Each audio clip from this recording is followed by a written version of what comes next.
મિત્રો પ્રશ્ન નંબર 5 જલીય દ્રાવણ ગજબનો પ્રશ્ન છે, આને ટીક કરી લેજો, આને રિવાઇઝ પણ કરવાનો છે. આ મોસ્ટ ઇમ્પોર્ટન્ટ ક્વેશ્ચન MIQ થઈ ગયો. બરાબર, હું તમને કહેતો જઈશ કે MIQ કયા કયા છે. Most important question. જલીય દ્રાવણમાં કે જ્યાં 17.4 ppm K2SO4 ધરાવે છે, તો જલીય દ્રાવણમાં K+ ની મોલારિટી શોધો. પહેલા તો તમે સમજો કે K+ ની તમને મોલારિટી માંગી છે. સમજ્યા તમે? K+ ની મોલ. તો જ્યારે પણ આવા આ જે કોઈ સંયોજન હોય ને એની અંદરથી કોઈ આયનોની માગી હોય તો આનું આયનીકરણ તમારે કરવું પડે તો જ K+ મળે ને.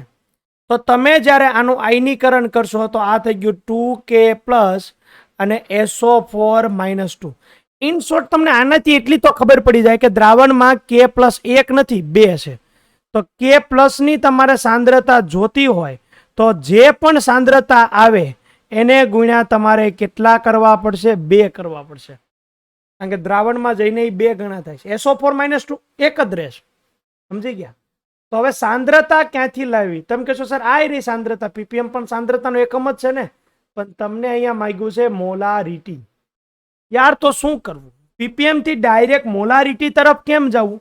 ppm ના સૂત્રો સર તમે શીખવાડ્યા, એમાં ક્યાંય મોલારિટી સાથેનો સંબંધ તો નથી. પણ મને એમ કહો કે ppm ની અંદર તમે એમ કહી શકો કે ભાઈ 10 ની, યાદ રાખજો 1 કિલોગ્રામ લેખે અને 1000 ml 1 ml લેખે મેં તમને MCQ કરાવ્યા હતા. તો ઇન શોર્ટ તમે એવું કહી શકો 10⁶ ml દીઠ આ સીધું એનું ગ્રામ, એટલા ગ્રામ હોય. તો તમે કહો સર આ કઈ રીતના થાય? જોજો, ppm નું સૂત્ર મૂકું. બરાબર, W/V × 10⁶. હવે ppm 17.4, W માં નથી ખબર, તો હું અહીંયા માની લો આ 10⁶ લઈ લો ને આ 10⁶ લઈ લો તો W બરાબર 17.4 થાય કે ન થાય? થઈ જાય ને સીધું. એટલે 10⁶ લેખે 10⁶ ml હોય ત્યારે 17.4 ગ્રામ એની શું થઈ ગઈ? સાંદ્રતા. હવે જોજો કદ અને દળ. કદ જો 10⁶ ml હોય તો દળ કેટલું છે ભાઈ? 17.4 ગ્રામ. અને તમારે જો મોલારિટી મેળવવી હોય, ધ્યાન આપજો ખાસ, મોલારિટી મેળવવી હોય તો મોલ પ્રતિ શું આવે? લીટર. લીટર એટલે કેટલા ml? 10⁻³ ml. તો જોજો આ 1 લીટરે ગણું છું. હવે તો આ કેટલા થઈ ગયા મને એમ કહો? 17.4.